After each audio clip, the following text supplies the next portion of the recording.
Every day they war. Bul ma sëtay gëmal te bul bàyyi lu baax te yombul gëneel rombul jàmbaar gi sax moom.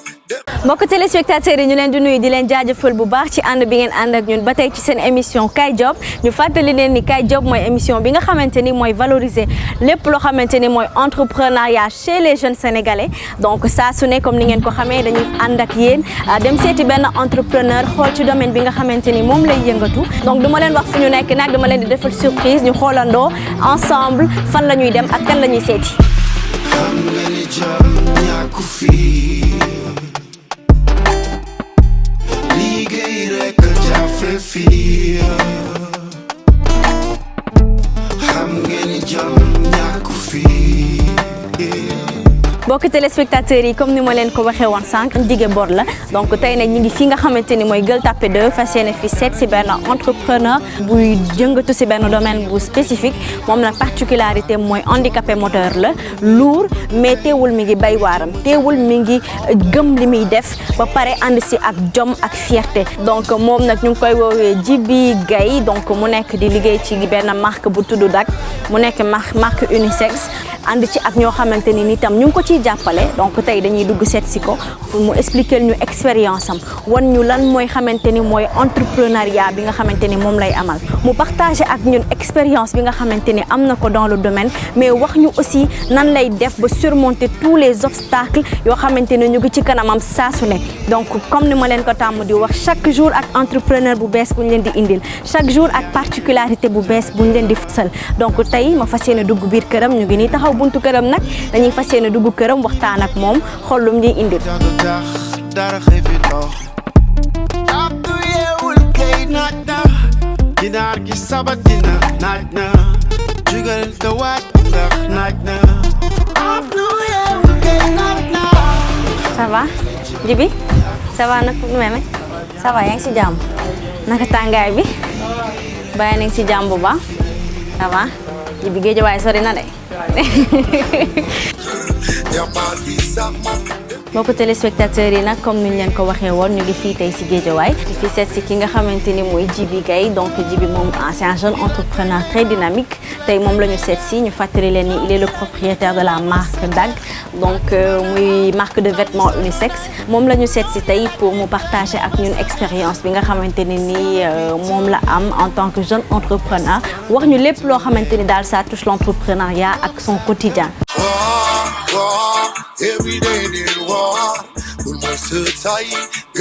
Donc en ce moment, quel logiciel ngay utiliser pour faire tes logos? Adobe Illustrator. Pourquoi Adobe Illustrator? C'est plus clair. Ok. Et tout. Et pour créer par exemple ben logo voilà, etc., ça te prend quand même combien de temps? Ça dépend, genre, parce que c'est juste genre, création. Dafa métti des fois da ngay toog nii t'as quelque chose qui vient. Ok. Des fois ça va être vite, des fois ça peut prendre du temps. Ça peut prendre du temps parce qu'il faut être quand même inspiré quoi pour pouvoir le faire. Oui, voilà. Ok. D'accord. Et tu fais aussi des vêtements pour femmes, parce que c'est unisex. Ok. Là, je suis en train de faire un Lacoste. Un Lacoste et une casquette, c'est bien ça. D'accord. Ok. waa dama lay dal la nga defoon démb baax na def ko tey mu gën a neex yow li ngay xëcc de bu ko bàyyi bu daggul dikk te du wees bul di taay àdduna boo ci nekkee dëggal ñaafe waaye liggéey ba ñu fay la yaa ko mun jëlal kuy def lu baax ba am ci la. Mon nom c'est Djibril Aïssata Gaye. J'ai 22 ans et je suis infographiste et j'habite à Guédiawaye. J'étais élève de Talibou Dabo en primaire, mais entrant en sixième, après de me bàyyi parce que mes frères ne pouvaient plus m'accompagner à l'école et passer avec moi toute la journée sans rien faire. C'est pour cela qu'après ma ñëw Gale, j'ai fait une formation à domicile.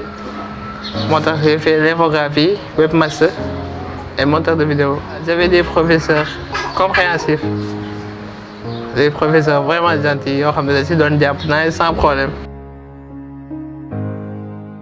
Le nom de ma marque signifie mon nom. C'est mes initiales. Par modestie, je ne dirais pas que je suis un modèle, mais mon parcours mérite d'être gravé. Genre, je suis pas arrivé à mes fins, mais j'ai réussi à le mettre en place, alors que c'était pas évident. C'est pour ça que j'ai opté cette solution de le mettre à mon nom. Genre, je vais lancer un message pour ramener. Je veux que chaque personne qui porte ma marque, genre, c'est quelqu'un qui n'est parti de rien. Au contraire, avec des difficultés et qui est arrivé à mettre quelque chose en place. C'est une passion d'abord parce que je suis faire de mode. C'est pour ça, des fois, je fais infographie, je commande des t-shirts, je fais des commandes et tout. Après, si ça intéresse, j'ai vu des marques, après, je me dis voilà, pourquoi pas ensemble. Les Sénégalais ont du mal à consommer local. Et je pense bien qu'il n'y a pas entre-aide pour les entrepreneurs. Je pense bien que si nous sommes bien, que nous avons ensemble convaincre le marché sénégalais. Je dirais que c'est mon entourage. Et aussi, je crois en ce que je fais. Je crois beaucoup en ce que je fais. Je pense que ça, c'est une force. Et pour mes faiblesses, bah, ça, je ne pourrais pas dire. Parce que voilà, peut-être que les gens ne savent pas. Question d'opportunité, je pense que j'ai eu beaucoup d'opportunités à cause de la marque. Ça m'a permis de connaître beaucoup de gens qui m'aident beaucoup genre, par leurs encouragements et aussi par leur aide. Comme par exemple, monsieur le maire Barthélémy Diaz, il m'a beaucoup aidé. Et même maintenant, je fais partie de son équipe de communication. Moi, j'ai géré les infographies et tout. Voilà, ça m'a beaucoup aidé côté opportunité. Transport sénégalais. Ça ralentit beaucoup mes activités vu que je ne peux pas me déplacer sans taxi ou avec 2 personnes. Genre, les transports en commun, adaptés aux personnes à mobilité réduite. Il n'y a pas de rampe, il n'y a rien du tout. Ça, je pense bien que c'est beaucoup de ça m'a fait une bonne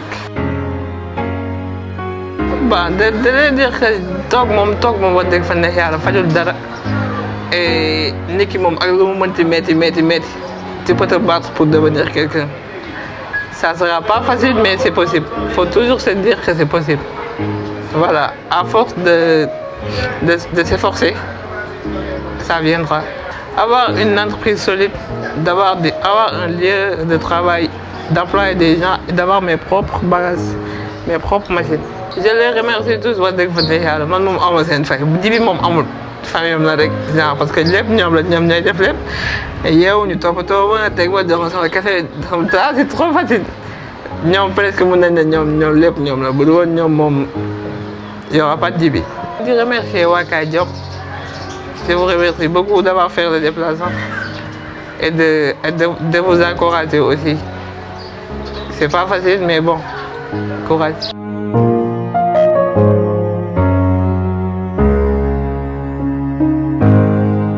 Ma Marie-Madeleine Basse, je suis couturière, damay def art déco. Bon, Djiby maa ko jur sama doom la et je suis fière d'être sa maman parce que c'est un battant dafa mën a day ñefe bu baax depuis enfance am ba léegi dafa bëgg a liggéey bëgg a boppam il est propre il est bien quoi il vit bien son handicap Djiby am na yërmande am na bëgg na nit ñi bëgg na famille yam tamit noonu nañ ko bëggee ku lim juum samay sœur ñëpp ñi ma entouré samay dëkkandoo ñëpp a may jàppale ci Djiby wax fa dëgg neex yàlla mais Amadou Diallo moom kooku je lui tire le chapeau Amadou Diallo dina ko defal lu ko frère am sax defalul Amadou Diallo il est toujours présent quand Djiby est malade quand Djiby doit sortir bi mu toogee ba gisatul papa yaay rek mu des fi mu ne ma man je n'ai jamais tendu la main kon nag du ma xaar ba tey ngeen dem man may tendre la main je veux faire quelque chose montrer mon entreprise wut lu ma defal sama bopp amal sama bopp parce que man musuma ñaan musu leen ma tàmmal ñaan lépp da ngeen ma ko doon defal kon tey il est temps que man ma defal sama bopp léegi lii laa bëgg a def ma dem vraiment si ñi ma mën a gis moo monté kii yam ak yëpp ne ma yóbbu lettres yi ma yóbbu ko sama frère Doudou ki ma ko njëkk a présenté daf ma ne dama koy jël en charge moo ko fayal infographie bi et tout ñu dem fii Siga ci monsieur Mbaye mu yombalal ñu ko parce qu'il a voulu faire les cours à domicile parce que déplacement ji bi dafa metti pour oto yi yéeg wàcc bi il est asthmatique da koy sonnal des fois ak yooyu ñu vraiment jàppale ma si waa Siga jàppale ma si di ko defal des cours à domicile des professeurs vraiment gentils dañuy ñëw yéeg ci kaw lalu jibi tafu ci jibi vraiment am benn complicité ak ñoom vraiment man damay sant yàlla daal. waaw su ma amee message bu may bëgg a lancer jibi dama koy ñaanal ba pare wax ko mu continuer mu gën a góorgóorlu te xam ne entreprise yombul déjà ka taxawagul bu baax mais bu mu découragé courage bi mu mës a am kii bu mu mës a am na continuer noonu ci lancer boobu qu'il soit un battant toog ba génn ci. yéen mi def déplacement seen temps Géejawaay ni mu soree ni mu tàngee ngeen ñëw yal na leen yàlla fay aw ma seen pay nag yàlla moo am seen pay lii ngeen commencé nii yàlla ngeen dem ba am ci ndam seen njaboot jëriñu ci jibi jëriñu ci ñëpp jëriñu ci wasalaam. Je m'appelle Rokhaya Touré ñu gën ma xamee ci Yeta ma may belle-sœur Djibi tey Djibi suñuy wax ci moom duñu fi jógee parce que sama beau frère la mais man dama ko jàppee comme si que tey sama propre frère la parce que man mooy sama wéttal ci biir kër gi Djibi baax na bëgg na nit yaatu na lu mu am da koy bokk ak ñëpp te lu ma gën a neex ci moom mooy xelu boppam doy ko moom bu amee benn lu mu war a def day laaj abi ñëpp ba mu xam ban moo ko ci doy après mu def ko. di wax Djibi rek mu jàpp xëcc bu daggul dikk incha allah dina am lu baax parce que xolam la ko yàlla di fay dina kaa mu góorgóorlu parce que Djibi mën na leen dafa am handicap muy def comme ñeneen ñi mais def ko du ñaan sàcc ko def ko dara dëkk liggéey. markam bi nag ñuy ñaan ku autorité ak ñëpp ñu ñëw jàpp si parce que xale la boo xamante tey mënoon a def naka sudul noonu defu ko tey mu ut marque boppam dañuy wax rek comme jeunesse su tey bii ñi ñoo yor ëllëg nañ si ñëw jàpp soutenir ko te xam ne xale la buy doog a door mënoon a nekk ne dafa handicap muy taxaw ci mbedd bi wala di dem mais def ko dafa toog réfléchir xam ne lii mu def loo xamante ne ci dëkk bi la quoi utul marque kenn turam la jël def comme marque tey jii nit ñi di ko sol léegi foo soo rombee sol Cheikh Djibi sax dañ koy xàmmee li leen gërëm di leen sant waa kër gi yëpp aw ma seen fay ñoom ñëpp bébé Gaye Ibrahima ak sama papa chéri nag waaw sama majesté aw ma fayal waaw yéen tamit ñi ngi leen di sant di leen di gërëm parce que tey mënoon ngeen a ñëw am limite ci kër gi mais defoo leen ko da ngeen a firi man nit bu firee rek damay mën a def ak yow yàlla saxal leen fii li ngeen di yóotu yàlla na ko yàlla mottali mu gën a saawaat baaw na ñëpp xaj si Djibi daal suñu Djibi la Djibi ñëpp la parce que saa moom kër gi du briller.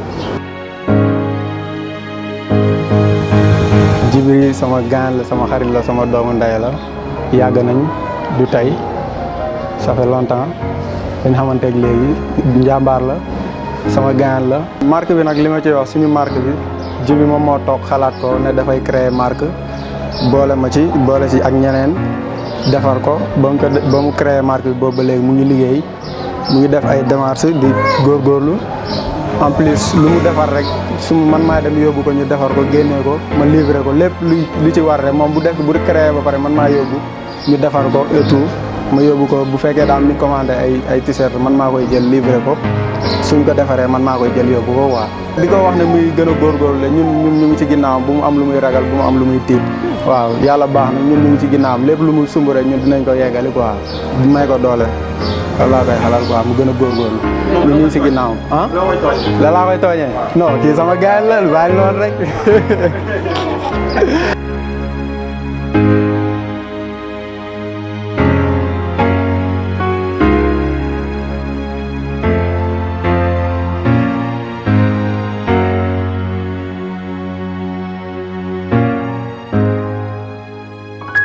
suñu biir émission nag dafa am benn rubrique bu am solo ñu koy woowee la minute de l'expert ki koy def mu nekk Hawa Kane donc tey dama leen di bàyyi mu wan leen quelques termes en entrepreneuriat.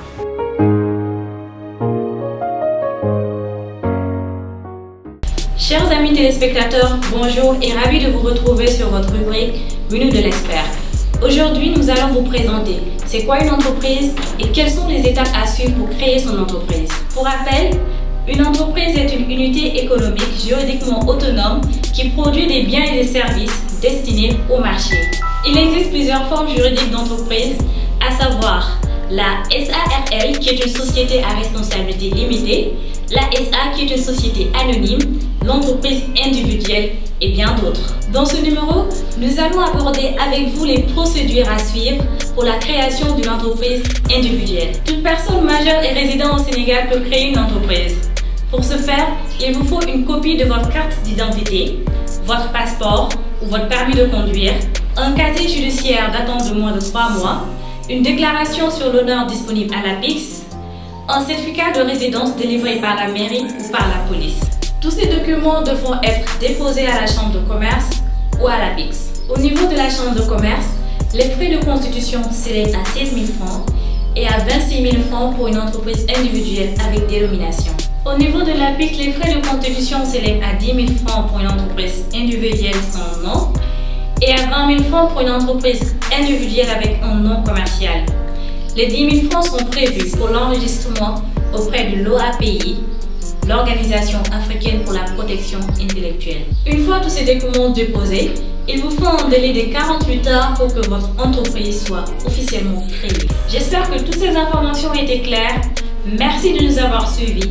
D'ici là, créez des entreprises.